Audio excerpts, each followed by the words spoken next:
Good morning, everyone. Welcome back to the Quarantine Film Series. I'm your host, Kabir Segal. We're doing this again, binge hosting shows. We are very excited about today's show. We're having conversations, as you know by now, with filmmakers who have made films accepted into top festivals like the Tribeca Film Festival and South by Southwest.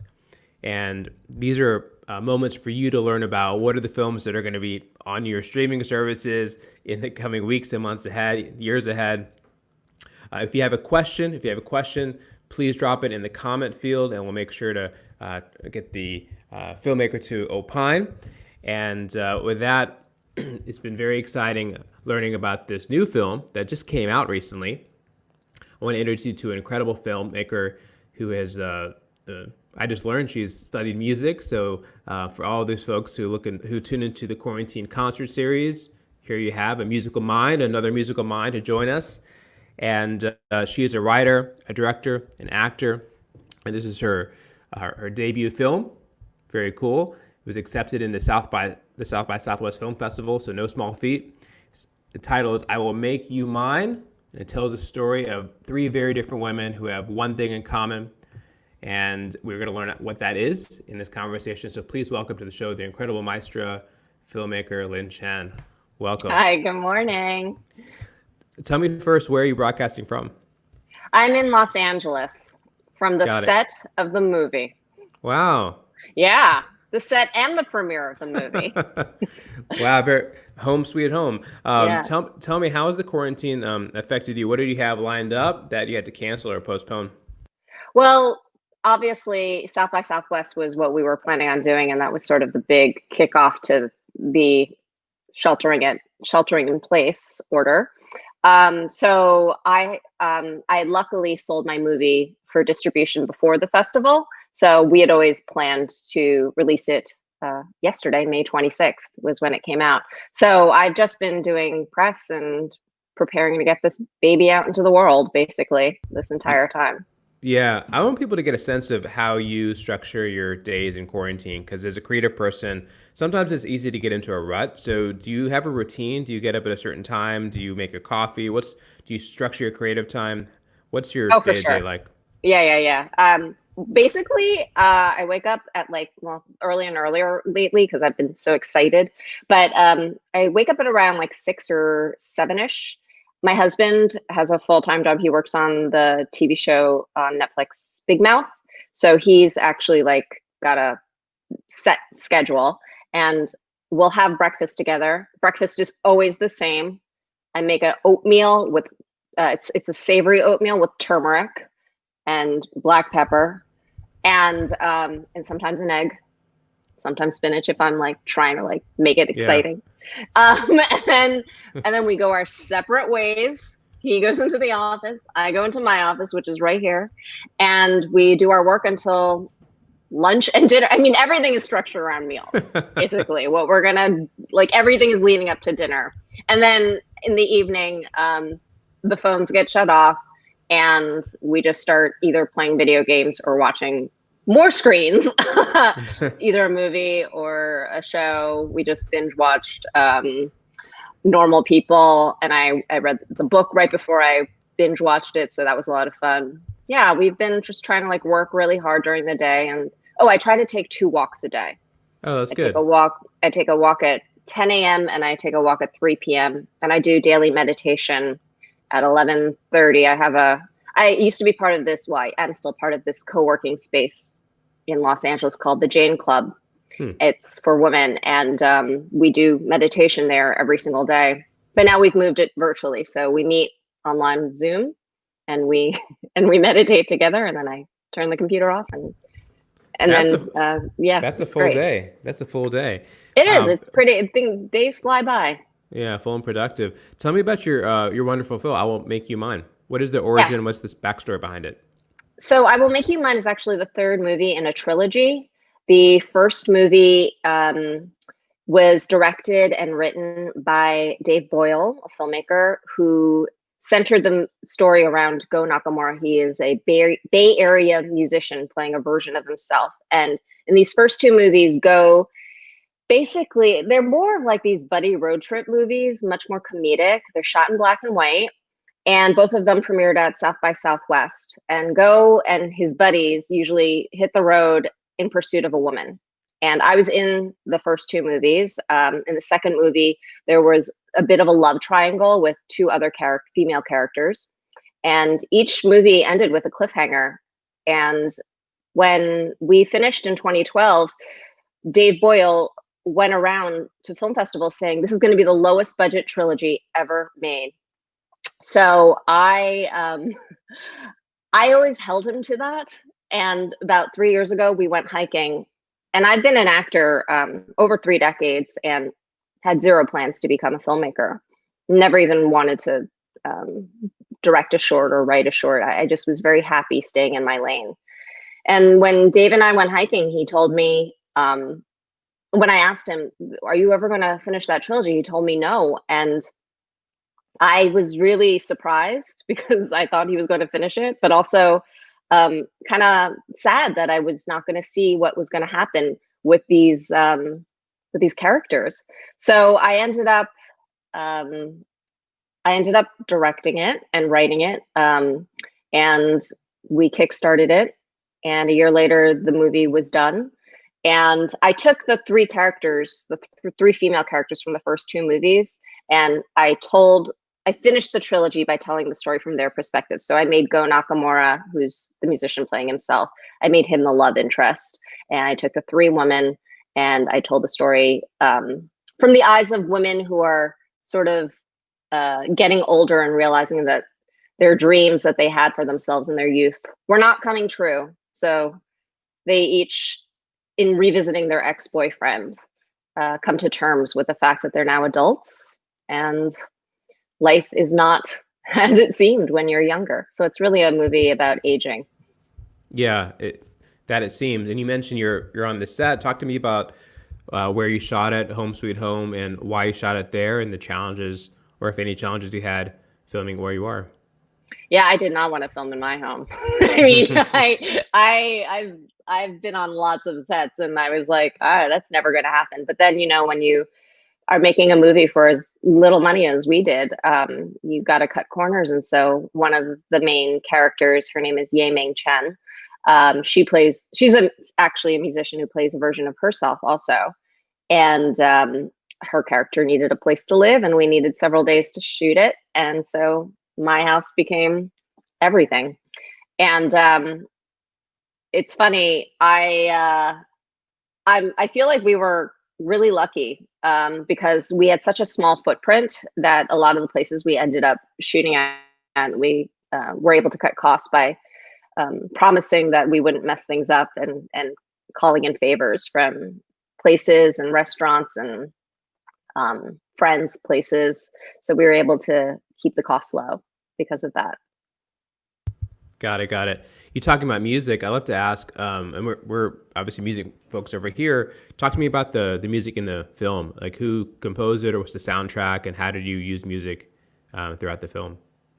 So I was actually really lucky that I knew Go and Yiming would let me use their music, which no filmmaker gets. No filmmaker goes into a movie knowing exactly what their soundtrack is going to sound like.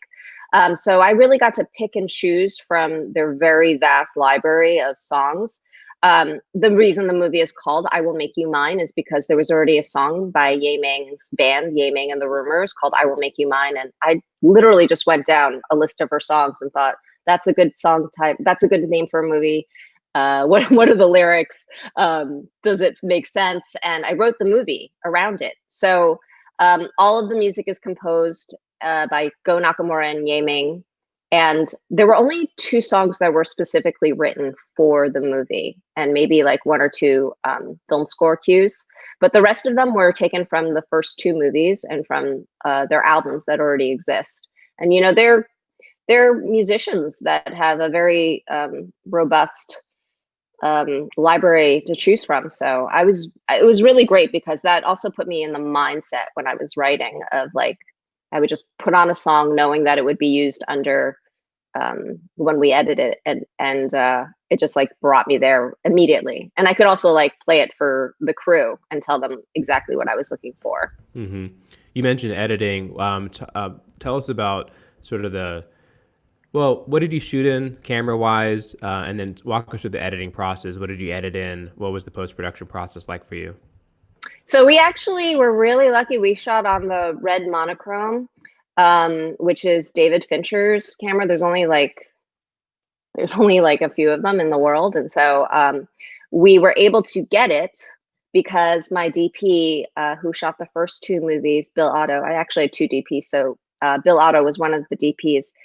He's a professor in Utah, and one of the deals for him to like be able to take time off was that he had to learn a new skill. So he was able to take time off and help alleviate some of our camera costs by learning a new skill, which was shooting on this very special camera. And because the first two movies were in black and white, we decided to stick with black and white. And once you go into that camera, you're not going back. You can't like shoot in color and then switch it. So was there two questions? That's the first part of what I was Yeah, answering. what you're editing and software wise. Oh yes. So we edited in Premiere, and actually my husband, the one who's in his office as we speak, he edited it with me in the evenings when he wasn't working on Big Mouth. He would come home from his editing day, and I would be at home right here in our living room with everything set up, having watched dailies all day, and we'd sit together and eat dinner, and I would tell him exactly how I wanted it. I know how to cut very minimally in Premiere. So like if I had an idea, I could like sort of stream it together, but then he would like build the timeline for me and make it and polish it up. Yeah. I'm looking at these photos now. I know you filmed at home. Did you, living in the same place that you were filming, was that annoying at any point? Or is that like, did you have to cordon off a section of your home that was a no-fly zone essentially for the rest of your life? Yeah, so the whole shoot took 15 days, and we were only in my home for like 3 or 4 of them. But it was like, like you could see there's a young child in the movie, and during those times you have to section off a whole section for them. So like, a section for her, a section for Video Village, a section for electrics and all, and then like craft service. Like the second we moved anywhere in the house, like everything had to be like flipped upside down. And so my neighbors were really helpful in letting us use even just their bathroom. Like my place was not equipped to handle that many toilets, Right. So we ended up doing that. Do you, is this something they really took to being a director? And what were the challenges being an actor, it's obviously very different. What did you enjoy? What were the challenges you faced as a first-time director?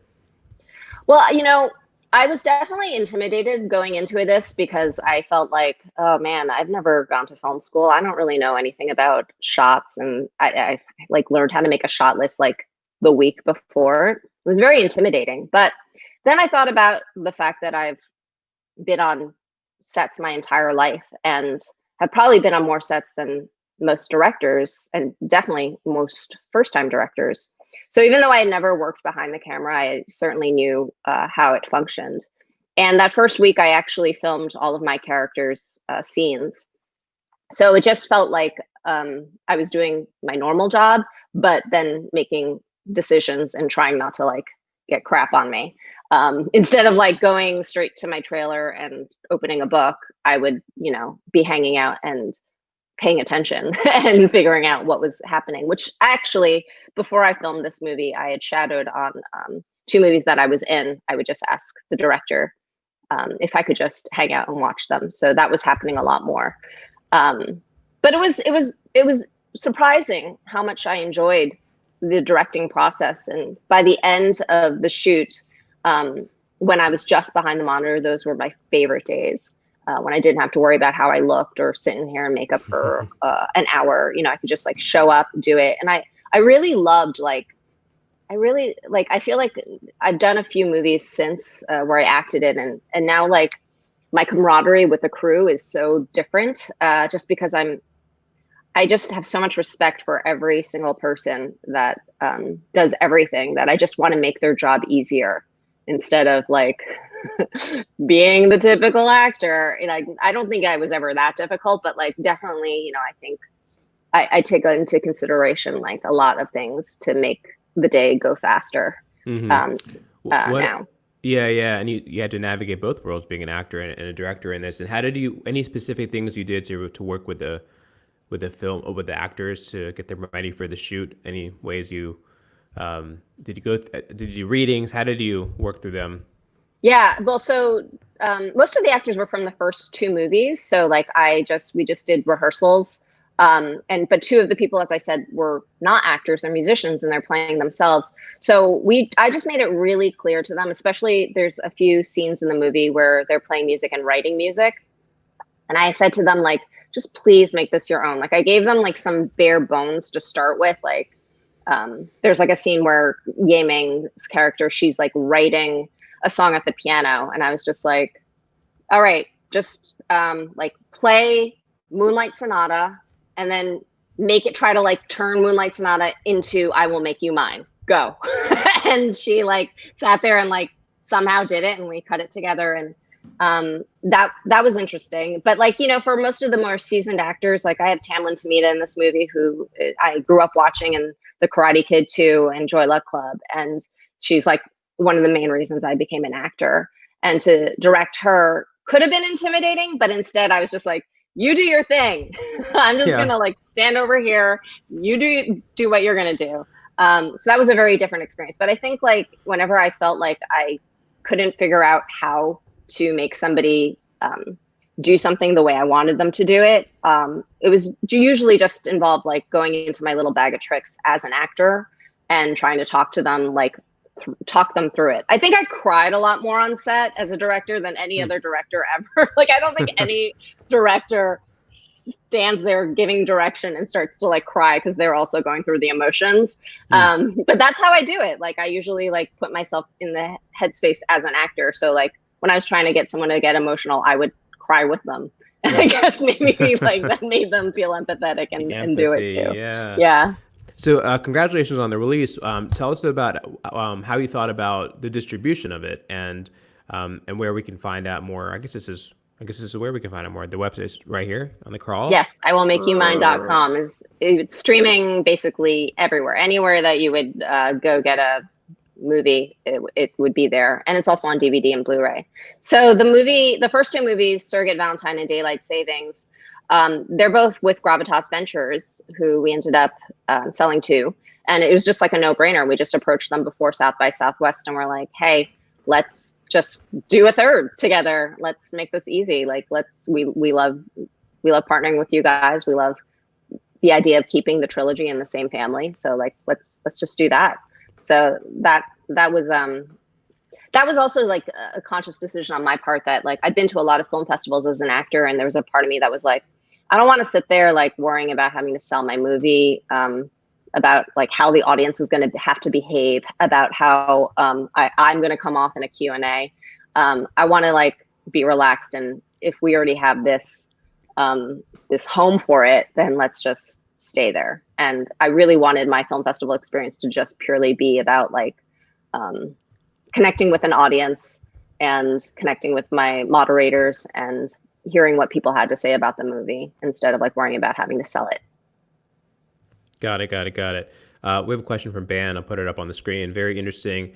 Could you ask Lynn what is your biggest role as an actor, or some bigger favorite ones, some movie names?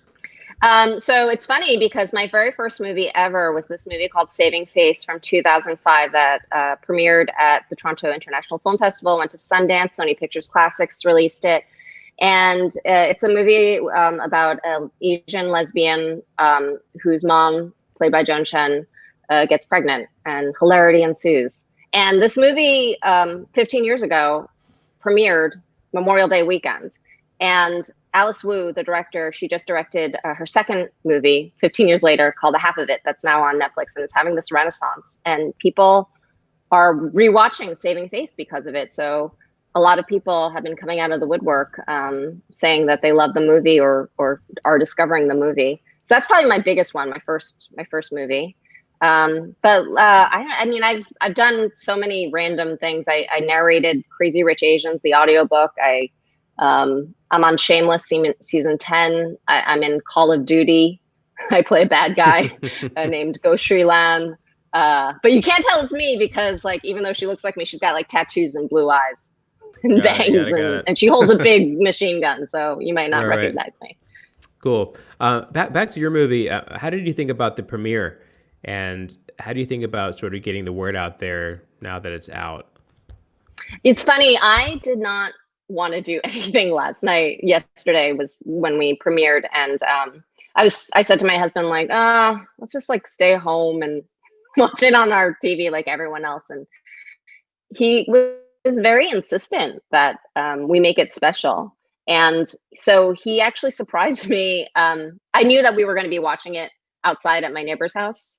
And when I went over there, he surprised me by asking two of my best friends to come. So they were there. We couldn't hug, but they were there with their masks on, and we all sat outside and watched it. And he had all of my friends and cast members tape a virtual like red carpet, show me what they're wearing and wish me well. And two like things he did that was crazy was two of the first things I did was, one was a MTV Say What karaoke. That was like my TV debut. Was like I was a contestant on it. He got Dave Holmes, the host of it, to like say hello. I was like, it was just bizarre because it was like all my friends. And I was like, is that Dave Holmes? What's he doing? And then he had this actress named Wai Ching Ho who played my aunt in the very first thing I ever did, which was a Law and Order, where I got my SAG card. She played my aunt, and I hadn't seen her since we filmed that. And he got her to like tell me that she was like proud of me, and it was really I was crying the entire time. So it was very emotional. I'm glad he did it. I'm not sure if it means much from Shane and me, but we're proud of you too for what you've done. Thank you. And we are. It takes a lot of time and effort to put in a movie, to make a movie like this, and it's congratulations for getting the South by Southwest and with your premiere. It sounds all very exciting. I hope everyone can go check out this movie. Everyone check out iwillmakeyoumine.com. Hit your bookmark so you can get notified on all the updates with the movie. Also, check her out. Lynn's social media out. There we go. LynnChen.com. If you're are you on Instagram? Yeah, I'm everywhere. I'm very findable. Find her everywhere on Facebook, on Instagram, Cracker, everywhere. What are you working on next? So I had filmed two movies earlier this year that I'm in. One's called Pooling to Paradise, and the other one is called See You Then. And we'll see what happens at the end of the year, if it'll go around to film festivals or how that will be handled. But in the meantime, I'm just writing my next scripts and taking meetings and seeing what happens. Gotcha. Two quick questions came in. Can you speak about the decision for all three to be in black and white? Yes, the first two movies were in black and white because Dave Boyle wanted, he loved the way black and white looked, but he also wanted to have his set move really quickly. He didn't want to sit around waiting for people to gel light. So that's why the first two were in black and white, just set that mood. And with the third movie, we thought about making it in color since it was going to be the female perspective. Like I thought like, oh, now it's like Wizard of Oz. We see it through her eyes. But ultimately, we decided to stay in black and white. I wanted it to have a through line. Even though the movie's standalone, you don't have to watch the first two movies to see it. I still felt like I needed to pay homage to what was before me. Got it. A very technical question Ban has. What's the length of this movie? It's 79 minutes. There you go. Quick 79 minutes. And Ban, if you were going to ask, this interview is now 24 minutes and 2 seconds. So...